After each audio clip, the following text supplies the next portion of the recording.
So hello everyone, welcome to StudyVisor. So today we will discuss the unit for introductory microeconomics. यहाँ से हम start कर रहे हैं क्लास 11 का.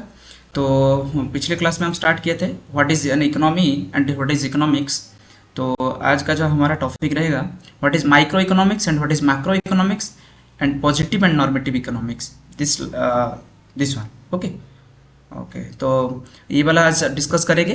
और एक बात, ये जो हम डिस्कस करेंगे यहाँ पे मैक्रो इकोनॉमिक्स का, ये वाला आपका यहाँ पे आपको 12th का भी सिलेबस में मिल जाएगा आपको ना.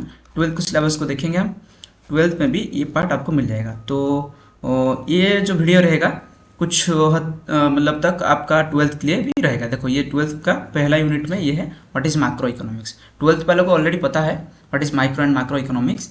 तो बाकी आप लोग थोड़ा सा अच्छे से देख लीजिए क्या है ना. चलो तो आज का हमारा जो टॉपिक है what is micro and macro economics and what is positive and normative economics, है ना. चलो तो स्टार्ट करते हैं.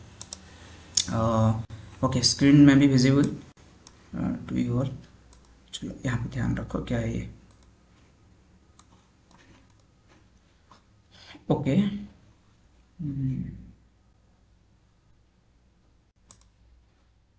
चलो देखो यहाँ पे बात करेंगे हम माइक्रो मैक्रो का. पहले बात करते हैं, है ना.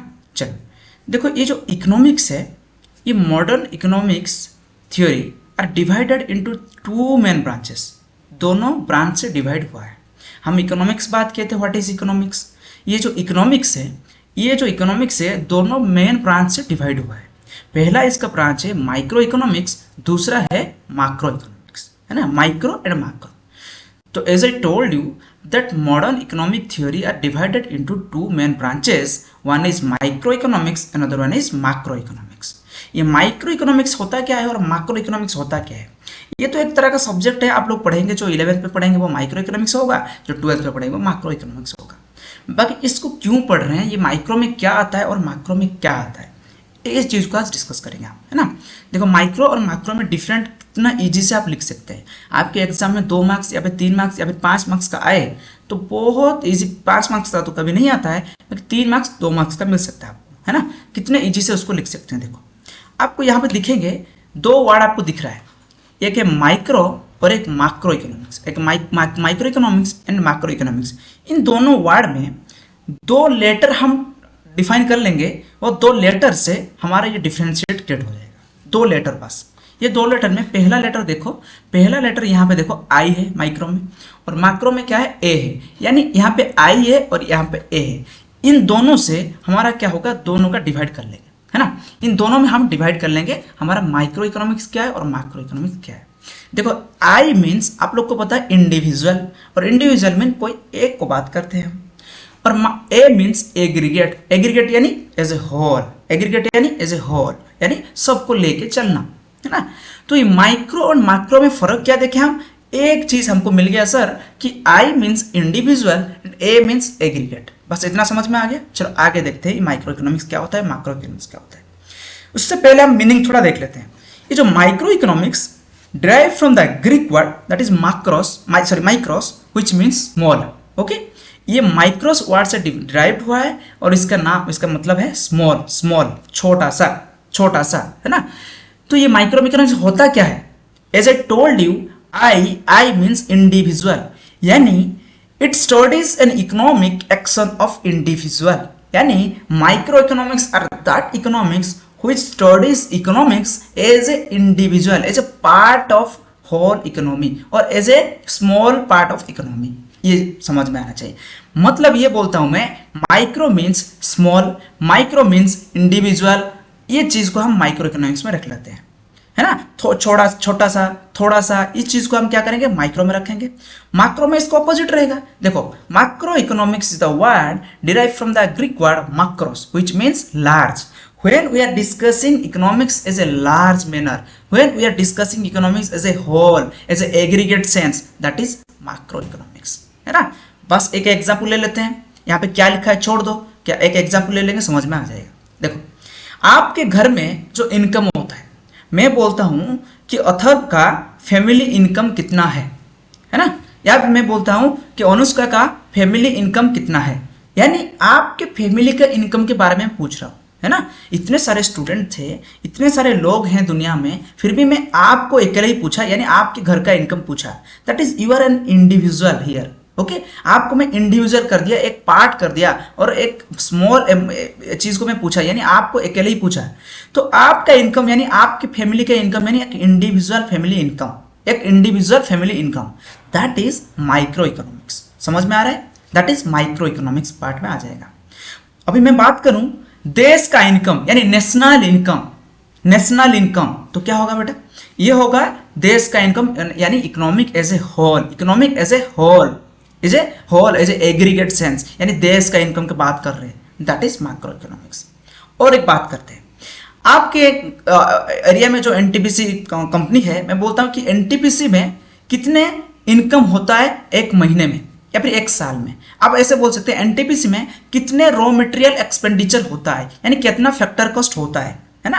यानी कोई एक कंपनी को लेके मैं जब पूछता हूं तो एन इंडिविजुअल फार्म्स इनकम और एन इंडिविजुअल फार्म्स एक्सपेंडिचर, तो एक इंडिविजुअल को दिखाता है। मैं बोलता हूं कि देश में जितने भी इंडस्ट्रीज हैं उन इंडस्ट्री का कितना एक्सपेंडिचर होता है होल ईयर में और कितना इनकम होता है होल ईयर में, दैट इज मैक्रो इकोनॉमिक्स। इतना समझ में आ गया? इतना समझ में आ गया? बस हम क्या किए, माइक्रो मैक्रो में अलग ये किए, micro means small, micro means individual, macro means देखो, मैक्रो मीन्स होल और ए लार्ज। यानी माइक्रो की जब बात करेंगे एक छोटा चीज को बात करेंगे, माइक्रो हमेशा पता है, micro word you are familiar with that word, है ना। माइक्रो मीन्स छोटा सा, मैक्रो मीन्स बड़ा सा। जब हम छोटे चीज मतलब एक चीज और कोई मतलब किसी एक का हम इनकम एक्सपेंडिचर और कोई इकोनॉमी का बात करते हैं, कोई एक इंसान का और कोई एक पर्सन का और कोई एक इंडस्ट्री का और कोई एक इंडिविजुअल का, तब तो होता है माइक्रो इकोनॉमिक्स। और जब होल जो एग्रीगेट सेंस में बात करते हैं तब हो जाता है मैक्रो इकोनॉमिक्स, है ना। एग्जांपल्स ले लेते हैं। It studies an individual economics units like particular house hold income. देखो अभी बात किया आपको पर्टिकुलर हाउस होल्ड इनकम, ए फार्म्स आउटपुट लिखा है, फार्म्स मतलब इंडस्ट्री, कोई इंडस्ट्री का output, an industry income, an industry demand and supply. देखो एन ए लिखा है यानी कोई एक को लिया है, यहाँ पे देखो इसका ऑपोजिट है, aggregate demand, aggregate supply. Aggregate मतलब क्या होता है? सबको लेके aggregate supply, national income, total income, employment, मतलब इतने सारे क्या है। आप बोलेंगे सर एम्प्लॉयमेंट कैसे होता है? अरे बेटा एम्प्लॉयमेंट जब देश का निकाला जाता है, आपके घर के एम्प्लॉयमेंट को नहीं निकाला जाता है। एम्प्लॉयमेंट यानी आपके देश को एम्प्लॉयमेंट को लेके ये निकाला जाता है, देश में कितने लोग एम्प्लॉयड है नहीं है, तो ये एग्रीगेट सेंस में आ जाता है, तो ये होता है मैक्रो इकोनॉमिक्स। हो गया। और इसमें क्या लिखा है क्या नहीं लिखा है उसको छोड़ दो, इतना समझ में आ गया ना? समझ में आ गया। और बाकी चीज ना आप थोड़ा सा देख लो, काम खत्म। और फिर भी समझ में नहीं आया तो पूछ लेना, है ना, कमेंट कर लेना, कोई प्रॉब्लम नहीं, ये सारे इजी है। माइक्रो समझ में आ गया, थोड़ा देख लो समझ में आ गया, फिर देख लेते हैं थोड़ा पूछ के क्या है। It aims to determine price of a commodity and factors of production, है ना। इसका काम है एक क्या करना है, प्राइस डिटरमाइन करना है कमोडिटी का, एक मतलब पर्टिकुलर चीज को ये डिटरमाइन करने के लिए है, ये पर्टिकुलर चीज को डिटरमाइन करने के लिए, एक पर्टिकुलर चीज, कोई इंडिविजुअल, कोई पर्टिकुलर थिंग, इसको डिटरमाइन करना है। और इसका क्या होगा माइक्रो का, इनकम एंड एम्प्लॉयमेंट लेवल, यानी great aggregate level, income employment देश का निकाला जाता है या फिर एक एग्रीगेट सेंस में निकाला जाता है, ये चीज को होता है ना। और वही चीज बार बार लिखा है, देखो ये micros is assume all the macro economics variable, total output, assume all the macro variable, ये एज्यूम कर लेता है, ये कांस्टेंट है, यानी ये चीज कांस्टेंट है। या फिर total output, general price level, general यानी होल प्राइस लेवल, ये एग्रीगेट प्राइस लेवल, ये चीज को वो कांस्टेंट कर लेता है। क्यों? माइक्रो तो हमेशा क्या करता है, छोटा चीज को लेता है या फिर इंडिविजुअल को लेता है, तो ये जो एज ए होल रहेगा, एज ए एग्रीगेट सेंस रहेगा, इसको क्या करेगा, वो कांस्टेंट करेगा ना, क्योंकि इनको चीज को उनका काम नहीं है, इस चीज का उनका काम नहीं है, इस चीज को वो छोड़ देता है। ये total output, general price level, unemployment, ये सारी चीज मतलब बड़े एरिया में डिस्कस किया जाता है। जैसे अनएम्प्लॉयमेंट, एक कंट्री में अनएम्प्लॉयमेंट क्या किया जाता है, मेजर किया जाता है कंट्री में, एक होल एग्रीगेट सेंस में, तो इस चीज को क्या किया जाएगा, उसको छोड़ दिया जाएगा, उसका काम नहीं है, उसको वो कांस्टेंट रख लेगा, मान लेगा ये कांस्टेंट है, मेरा काम क्या है, एक छोटा चीज, इंडिविजुअल चीज को मैं डिस्कस करूंगा, है ना। चलो ये छोड़ दो, और कुछ नहीं है। और इसका अपोजिट ये है, जो है क्या करता है, ये माइक्रो चीज को कांस्टेंट रखता है। और ये deal specific industry and person and economic activity, specific कोई स्पेसिफिक इंडिविजुअल को डिस्कस करता है। ये क्या करता है, as a whole, as a aggregate sense, price level, grade मतलब ग्रोथ ऑफ ए कंट्री, ये सारे अनएम्प्लॉयमेंट रेट, ये सारे चीज को करता है ना। छोड़ो, और जो है ये चीज को आप पढ़ लेंगे, और कुछ नहीं है, इसमें कुछ डाउट नहीं होगा। दो बात ध्यान रखें जो पहले से बोल दिया, micro means small, macro means large और होल। जब हम एक micro economics as a part of macro economics यानी छोड़ कोई इंडिविजुअल को लेते हैं, कोई इंडिविजुअल की बात करते हैं तो ये होता है माइक्रो इकोनॉमिक्स। जब हम एग्रीगेट सेंस में बात करते हैं होता है मैक्रो इकोनॉमिक्स। और 12th वाले भी ये मैक्रो इकोनॉमिक्स को थोड़ा देख लेना, आपको 3 मार्क्स का आ जाता है। एग्जाम्पल्स विथ एग्जाम्पल ये चीज़ देख लेना ना, विथ एग्जाम्पल्स ये चीज़ को आप देख लेना क्या क्या है इसमें, है ना। ये इसको पॉज करके इसको भी आप नोट्स बना सकते हैं। नेक्स्ट आते हैं हमारा काम, ओके।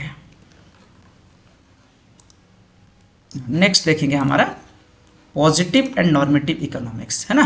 पॉजिटिव नॉर्मेटिव इकोनॉमिक्स क्या है बेटा? पॉजिटिव नॉर्मेटिव इकोनॉमिक्स आपको क्या करना है, कुछ चीज सोच लेना है क्या है। एक एग्जांपल लेंगे समझ में आ जाएगा। देखो पॉजिटिव इकोनॉमिक्स क्या लिखा है या नॉर्मेटिव इकोनॉमिक्स क्या लिखा है। हमेशा ये समझ में आ रहा है कि पॉजिटिव मीन्स पॉजिटिव यानी कुछ मतलब क्या है, ये पॉजिटिव से इन द सेंस क्या होता है, एक तरह का सही होता है, सही होता है। हम बोलते हैं बी पॉजिटिव सब सही होगा, यानी पॉजिटिव यानी कुछ सही होता है। और नॉर्मेटिव यानी सही तो नहीं बोल सकते हैं, इसको बोलते हैं क्या बोलते हैं, सजेस्टिव बोल देते हैं, अभी सजेस्ट करना। देखो एक एग्जांपल ले लेते हैं। आप ना जाते हैं गुपचुप खाने के लिए, है ना। गुपचुप मेरा फेवरेट है तो मैं गुपचुप का एग्जांपल ही लूंगा, है ना। आपको क्या फेवरेट है उसी हिसाब से सोच लीजिए। तो क्या करते हैं, आप जाते हैं कुछ चीज को गुपचुप खाने के लिए, तो मार्केट से आते हैं। मैं फिर पूछता हूँ बेटा आप कितना गुपचुप या फिर गुपचुप कितना खाए, तो आप आके बोलते हैं सर मैं ना आज 5 प्लेट गुपचुप खा लिया। कितना खाया? 5 प्लेट्स गुपचुप खा लिया। तो ठीक है 5 प्लेट्स गुपचुप खा लिया आप। और दूसरे कोई आता है, मैं उनको पूछता हूँ क्या है, वो क्या बोलते हैं पता है, आज ना आलू अच्छा नहीं था, थोड़ा आलू अच्छा होता तो और भी गुपचुप अच्छा बन सकता था, है ना। और ना वो ठेला वाला जहाँ बैठा था वहाँ ना वो एरिया खराब था, वो दूसरी जगह होता तो उसका और भी सेल हो सकता था, है ना। और ना वो गुपचुप थोड़ा और तीखा होता तो मैं वो दूसरा गुपचुप खा लेता। यानी वो क्या कर रहा है और ये क्या किया। इसको जो पहले मैं पूछा वो बोला कि सर मैं इतना गुपचुप खाया, मुझे डाटा दे दिया सर मैं 5 प्लेट का गुपचुप खाया और गुपचुप अच्छा था, बस बोल दिया काम खत्म। दूसरे को मैं पूछा वो क्या बोलता है, वो बोलता है ये होना चाहिए था, वो होना चाहिए था, ये होता तो अच्छा होता, वो होता। मतलब वो मुझे सजेस्ट कर रहा है, वो सजेशन दे रहा है गुपचुप वाले को क्या करना चाहिए था, है ना। बेटा खत्म हो गया यहाँ पे पॉजिटिव और नॉर्मेटिव इकोनॉमिक्स। क्या है positive economics is what is the actual thing. हम पॉजिटिव इकोनॉमिक्स को बोल सकते हैं एक्चुअल इकोनॉमिक्स। नॉर्मेटिव को क्या बोल सकते हैं, नॉर्मेटिव को बोलते हैं सजेस्टिव इकोनॉमिक्स। सजेस्ट करना, व्हाट आउट टू बी, क्या हो सकता था। समझ में आ रहा है। पॉजिटिव इकोनॉमिक्स क्या होता है, what is, what was, what will be. क्या है, क्या था, क्या हो सकता था, क्या है, क्या हो, मतलब क्या है, क्या था और क्या होगा। ये परफेक्ट चीज को डाटा देता है ना। और ये नॉर्मेटिव इकोनॉमिक्स क्या बोलता है, ये हुआ था, ये हो रहा है और आगे हो, मतलब ये हो सकता था, ये आगे हो सकता था, पहले से ये होता था आगे हो सकता था ये चीज। मतलब एक बात ध्यान रखो, पॉजिटिव में एक्चुअल में व्हाट इज क्या है एक्चुअल में वो डाटा दे देता है हमको। देखो यहाँ पे लिखा है it can verify with actual data, क्योंकि हमको डाटा हमारे पास है, हमारे पास एग्जैक्ट थिंग है। क्या है हमारे पास एग्जैक्ट थिंग है कि एक्चुअल में ये क्या है पॉजिटिव इकोनॉमिक्स। नॉर्मेटिव इकोनॉमिक्स क्या है, अरे ये हो सकता था, वो हो सकता था, ये करें तो ये हो सकता था। मतलब ये क्या करता है, सजेस्ट देता है, बस ओपिनियन देता है खुद का और कुछ काम नहीं है इसका, है ना। पॉजिटिव इकोनॉमिक्स बोलता है, देखो यहाँ पे देख लेते हैं। Positive economics it is concerned with the what is और how the economic problem can be solve. ये एक्चुअल डाटा देता है। 5 गुपचुप खाया है और आलू खराब था, इसीलिए खराब था, ये ठीक हो सकता था, ठीक हो जाएगा तो 5 मिला है और क्या कर लेंगे तो हो जाएगा। यानी ये एक्चुअल डाटा हमको प्रोवाइड करता है। देखो हमारे पास ना आगे हम पढ़ेंगे इकोनॉमिक्स में डाटा क्यों हम कलेक्ट करते हैं। जब हमारे पास कुछ डाटा रहता है उस हिसाब से हम क्या करते हैं, काम आगे कर सकते हैं। आपके घर में आपके पास 10,000 है, आपके पास यानी डाटा है कि आपके घर में 10,000 है, आप हिसाब में रखें उसको, है ना। तो आप क्या कर सकते हैं, आगे देखेंगे अगले साल बहुत खर्चा करना है तो इस हिसाब से 10,000 को अच्छे से इस्तेमाल करेंगे, है ना। आपको पता नहीं होगा कि आप सपोज ये हो गया एक बात, और एक बात आपको पता नहीं होगा आपके घर में कितना इनकम है। आप क्या सोचते रहेंगे, हाँ जितना है ना उसमें हो जाएगा, चलते हैं, कितना है डाटा तो हमको एक्चुअल पता नहीं है, यहाँ थोड़ा है वहां थोड़ा है वहां थोड़ा, हम हिसाब नहीं किए। तो आपको एक्चुअल पता कैसे चलेगा एग्जैक्ट कितना है, तो उस हिसाब से चलेंगे ना आगे। वही बात है नॉर्मेटिव का, यानी पॉजिटिव में आपको एक्चुअल थिंग मिल जाता है, उस हिसाब से आप प्रॉब्लम को सॉल्व कर देते हैं। नॉर्मेटिव में क्या होता है, आपको एक्चुअल थिंग नहीं मिलता है, तो उस हिसाब से आप बस सजेशन मिलता है कैसे ठीक कर सकते हैं, क्या कर सकते हैं, क्या ऐसे कैसे इस्तेमाल कर सकते हैं, है ना। समझ में आ गया पॉजिटिव नॉर्मेटिव का। और एक पॉजिटिव को देखते हैं, we can verify it with actual data. जो हम बोल दिए डाटा आपको मिल जाता है, data in the sense numbers, और कुछ एक्चुअल थिंग आपको मिल जाता है। हाँ, एक एग्जामिन वेरीफाइड है, ये साइंटिफिकली वेरीफाइड है, या फिर ये फैक्ट है, ट्रूथ है, तो ये डाटा हो गया हमारे पास। डाटा क्या है, जब हमको कुछ मतलब चीज मिल जाता है, हम वेरीफाइड 10,000 आपके घर में है, हिसाब किताब करके आप रखें, दैट इज डाटा। और डाटा ऑलवेज फैक्ट होता है, यानी आपके पास घर में डाटा है, हिसाब किताब रखें, दैट इज फैक्ट। और आप ऐसे बोल देंगे हाँ 10,000 के आसपास होगा शायद, मैं भी, वो डाटा नहीं है, आप ऐसे बोल दे रहे, ओपिनियन दे रहे हैं आपका, that is not data, that is not fact. समझ में आ रहा है। चलो देखते हैं। तो it aims at making real description of economic activity, it is aim at deals with ideals. ये आइडियल प्रोवाइड करते हैं, ओपिनियन प्रोवाइड करते हैं, जैसे बोले कि आलू ऐसे होना चाहिए था, वो होना चाहिए था, वो होना चाहिए था, ओपिनियंस प्रोवाइड करते हैं, है ना। सॉरी,